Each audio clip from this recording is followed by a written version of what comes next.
बिस्मिल्लाहिर्रहमानिर्रहीम। आज के इस वीडियो के अंदर वायरसेस को कवर करने वाले हैं। ठीक है, वायरसेस के कुछ इंपॉर्टेंट पॉइंट्स हैं। तो पहले स्टार्ट करते हैं हर्पीस वायरस। हर्पीस वायरस में कोसाहेड्रल कोर होता है, कोसाहेड्रल सिमेट्री एनवेलप वायरस होते हैं, डबल स्टैंडर्ड डीएनए वायरस होती है। ये वाहिद वायरस है जिनका एनवेलप न्यूक्लियस से आता है।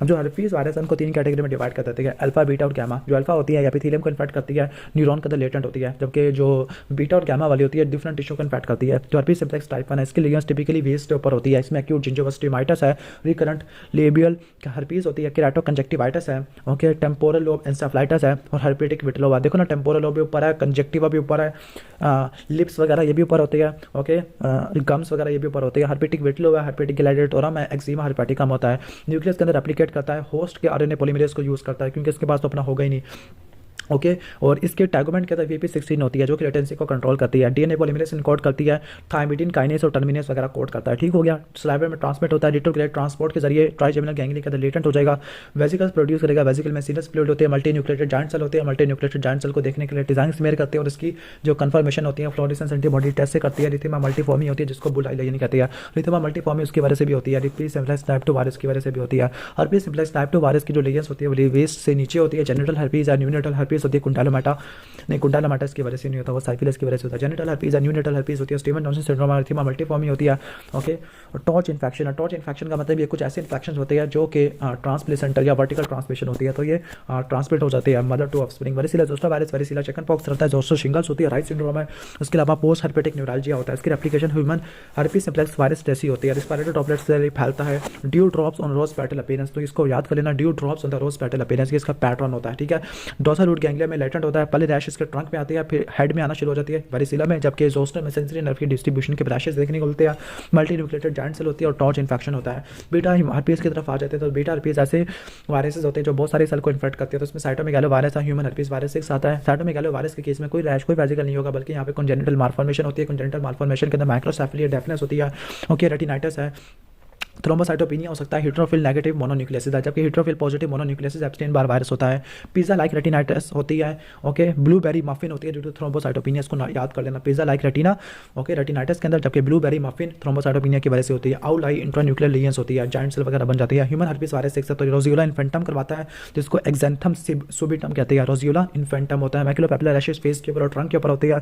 ठीक है। इसके बाद चलते हैं गैमा हर्पीस वायरस की तरफ। जो गैमा हर्पीस वायरस है ये लिम्फोसाइट को इन्वॉल्व करती है, इसमें 2 आ जाती है, एप्स्टीन बार वायरस और human herpes virus set. Human herpes virus set कैपोसिस sarcoma करवाता है 8 साल के पेशेंट के अंदर, जबकि Epstein Barr virus infectious mononucleosis है, बर्केट लिम्फोमा है, हॉजकिन लिम्फोमा है, नेसोफेरेंजियल कार्सिनोमा होता है, स्प्लीनोमेगाली पोस्ट ट्रॉमेटिक लिम्फोप्रोलिफरेटिव डिसऑर्डर भी होती है। इसकी एप्लीकेशन हर्पीस सिम्प्लेक्स वायरस जैसी होती है। वायरस का कैप्सिड एंटीजन होता है और इसके अलावा दूसरे न्यूक्लियर एंटीजन वगैरह भी होते हैं। इन्फेक्शियस मोनोन्यूक्लियोसिस याद कर लेना, और इसकी ट्रांसमिशन सलाइवा के जरिए होती है। हीट्रोफिल एंटीबॉडी टेस्ट पॉजिटिव आता है, मोनो सपोर्ट टेस्ट होता है। ठीक है। इसके बाद पॉक्स वायरस की तरफ चलती है। पॉक्स वायरस इतना इंपॉर्टेंट नहीं है, उसको छोड़ देती है। ह्यूमन पैपिलोमा वायरस है, पैपिलोमा करवाते हैं, और कार्सिनोमा सर्विक्स का, पीनस का और एनस का कार्सिनोमा होता है, नॉन एनवेलप होता है, सर्कुलर डीएनए मॉलिक्यूल होता है। इसके अर्ली जीन्स होते हैं, लाइक E1 से लेकर E7 अर्ली जीन्स होते हैं। इसके अलावा लेट जीन में L1 to L2 होती है, और ये होस्ट सेल के आरएनए पॉलीमरेज को यूज करता है। जो E6 और E7 होते हैं रेटिनोब्लास्टोमा और P53 को इनएक्टिवेट कर देते हैं। ह्यूमन पैपिलोमा वायरस 1 to 4 है तो स्किन का पैपिलोमा करवाता है। ह्यूमन पैपिलोमा वायरस 6 to 11 है तो जेनिटल जेनिटल है जिसमें कुंडालोमाटा, कोमिनेटा और रेस्पिरेटरी आ जाती है, जबकि 16 और 18 ये कैंसर वगैरह करवा देती है। ठीक है। 16 और 18 को याद कर लेना, 31 और 33 भी लिखा हुआ है। सर्विकल, पिनाइल और इनल पैपिलोमा वगैरह हो सकता है। ठीक है।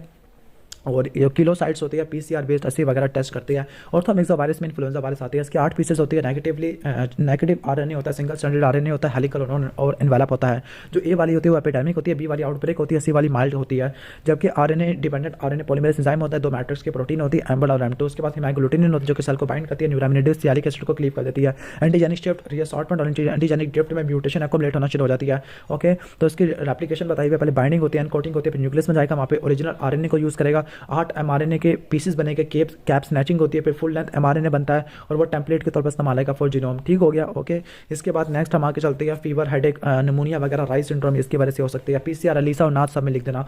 पैरामिक्सो वायरस में पैरा इन्फ्लुएंजा वायरस है, रेस्पिरेटरी सिंसिशियल वायरस है, रेस्पिरेटरी सिंसिशियल वायरस है, ह्यूमन मेटानिमो वायरस है, मीजल्स वायरस और मम्स वायरस आ जाती है। ठीक है। जबकि कोरोना वायरस एक अलग कैटेगरी में आ जाता है। ठीक है।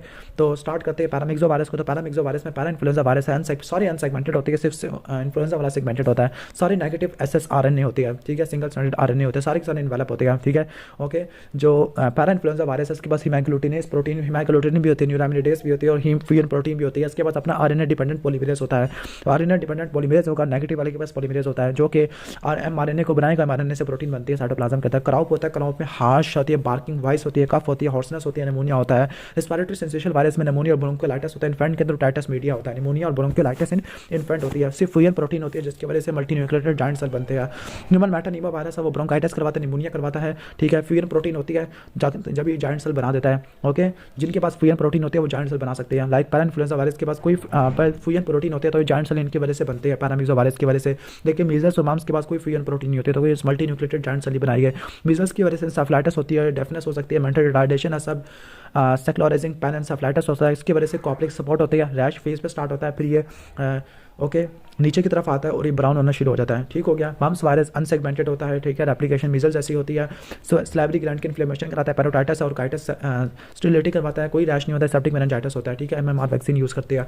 कोरोना की बात करते हैं तो कोरोना अनसेगमेंटेड है, सारा इनसेगमेंटेड है, लेकिन यहाँ पे पॉजिटिव आ जाता है, ठीक है। पॉजिटिव है डैट मीन्स क्या, इसके बाद कोई आरएनए पॉलीमरेज नहीं होगा, ठीक है। 2 पॉलीपेप्टाइड प्रोड्यूस करता है बाय होस्ट पॉलीमरेज, ठीक है, जो कि आरएनए पॉलीमरेज बना देती है। इस 2 पे जाके बाइंड करता है, फ्लूइड की डिसरेगुलेशन करवा देगा, एडिमा और निमोनिया वगैरह करवा देगा। कोरिजा है, स्क्रैच थ्रोट होता है, bronchitis atypical pneumonia, ground glass filtrate है, इसके कैरेक्टरिस्टिक सिम्पटम होती है। डायग्नोसिस के अंदर पीसीआर वगैरह लिख सकते हो। पिकोना वायरस में राइनो वायरस आता है, पोलियो वायरस आता है, कॉक्सिकी वायरस और हेपेटाइटिस वायरस होती है। जो राइनो वायरस होती है कॉमन कोल्ड करवाता है, ठीक है। अभी सारे के सारे अनसेगमेंटेड होते हैं, लेकिन सारे के सारे सिंगल स्ट्रैंडेड प्लस आरएनए और नेकेड और इकोसाहेड्रल होती है, तो इस सब के बारे में सिमिलैरिटी है, ठीक है। ओके, अब जो पोलियो राइनो वायरस होता है, राइनो वायरस 33 डिग्री सेंटीग्रेड के ऊपर ज़्यादा अच्छे तरीके से ग्रो करता होता है, स्पेसिफिकली नोज के अंदर, तो वहाँ पे रिनाइटिस वगैरह करवा सकता है, ठीक है। आई कैम वाले मालिक पे जाके बाइंड करता होता है। पोलियो वायरस है, पोलियो वायरस पोलीमाइलिटिस और पैरालिसिस वगैरह करवा देता है। स्पाइनल इंटेस्टाइन में पेयर पैचेस होती है, वहाँ पे ग्रो वगैरह करता है। स्पाइनल कॉर्ड में एंटीरियर हॉर्न सेल होते हैं, वहाँ पे ग्रो करता है। कॉक्सिकी वायरस है, तो कॉक्सिकी वायरस प्लूरोडीनिया, मायोकार्डिटिस, पेरिकार्डिटिस करवा देता है, डेविल ग्रेप करवा देता है। हेपेटाइटिस सी वायरस है, इसको हम हेपेटाइटिस वाले टॉपिक में कवर कर लेंगे। आईजीएम वाला इसके लिए स्पेसिफिक होती है। इको और para echo virus aseptic meningitis करवाता है, पर रेस्पिरेटरी ट्रैक इन्फेक्शन है। एंटीरो वायरस 68 निमोनिया वगैरह करवाता है। एंटीरो वायरस 70 है, तो हेमरेजिक कंजक्टिवाइटिस है, पेटिशियल हेमरेजिस है, हर जगह हेमरेजिस ही हो रही है। मेनिंजाइटिस और एंसेफेलाइटिस किससे होता है, एंटीरो वायरस 71 की वजह से होता है। एडिनो वायरस इंपॉर्टेंट है, फेरेंजाइटिस करवाता है, निमोनिया वगैरह करवा सकता है। पिंक आई है, इसकी वजह से होती है। गैस्ट्रोएंटेराइटिस करवा सकता है एडिनो वायरस, ठीक है। डबल स्ट्रैंडेड होता है, लीनियर नेकेड होता है, ठीक है। आर्बो वायरस के अंदर टोगा वायरस इतना इंपॉर्टेंट नहीं है। रुबेला वायरस से स्टार्ट करते हैं, रुबेला वायरस, तो रुबेला वायरस है, रुबेला कंजेनिटल रुबेला सिंड्रोम करवा सकता है, जिसमें पेटेंट डक्टस आर्टेरियोसिस की नॉर्मली देखने को मिलती है, डेफनेस होती है। हार्ट के ऊपर पेटेंट डक्टस आर्टेरियोसिस है, ठीक है। ब्रेन के ऊपर डेफनेस वगैरह देखने को मिलती होती है, ओके। और डिफरेंट कंजेनिटल नॉर्मलीज होती है, इसको बोलते हैं कंजेनिटल रुबेला सिंड्रोम। इसके मैकुलोपैपुलर रैशेस होती है, फेस पे आते हैं, फिर वो नीचे की तरफ आते हैं, लेकिन मीजल्स से रिलेटिवली फास्टर होती है, ठीक है। मेंटल रिटार्डेशन होती है, एमनियोसेंटेसिस वगैरह कर सकती है, एमएमआर वैक्सीन होती है। इसके बाद हम चीज़ें चलते हैं हेपेटाइटिस सी की तरफ। हेपेटाइटिस सी वायरस आरएनए वाला वायरस होती है, इजीली म्यूटेटेड जीनोम होता है, मोर क्रॉनिक स्टेट होती है, प्रोटीएस और NS5A प्रोड्यूस करता है, ओके। ब्लड बोर्न इन्फेक्शन होता है, सेक्सुअल रूट से फैल सकता होता है।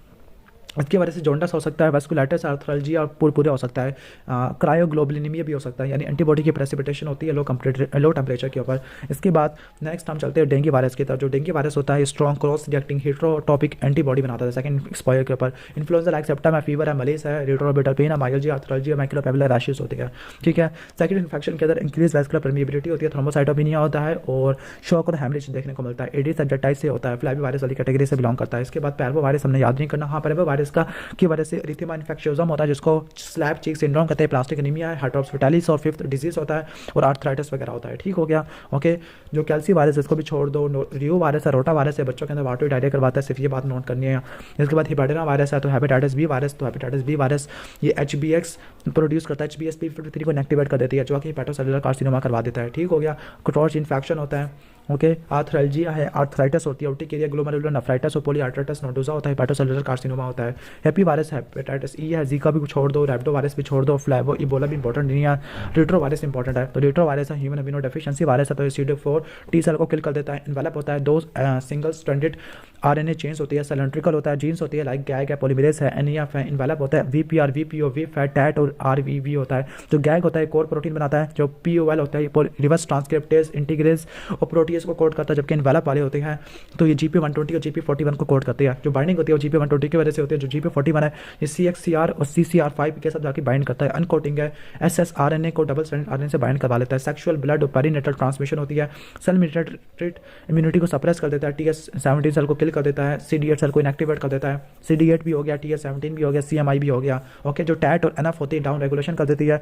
जो इम्यून सिस्टम से बच जाता है बाई इंटीग्रेशन है, म्यूटेशन है, और टैट NF डाउन रेगुलेशन कर देती है। ठीक है, अर्ली एक्यूट के अंदर मोनोन्यूक्लियोसिस होती है, फीवर है, लेथार्जी है, सोर थ्रोट, लिम्फेडिनोपैथी, रैश होती है। मिडिल लेटेंट स्टेज 7 से लेकर 10 साल तक होती है, फिर लेट होती है, उसमें एड्स हो सकता है, कैपोसिस सार्कोमा और न्यूमोसिस्टिस, जीरो वेकाई का निमोनिया वगैरह हो सकता है। और लेबोरेटरी डायग्नोसिस के अंदर HIV और HIV1 और HIV2 के अगेंस्ट एंटीबॉडी और P24 एंटीजन को देखते हैं, और लास्ट में PCR वगैरह करते हैं ताकि वायरल लोड का पता चला सके।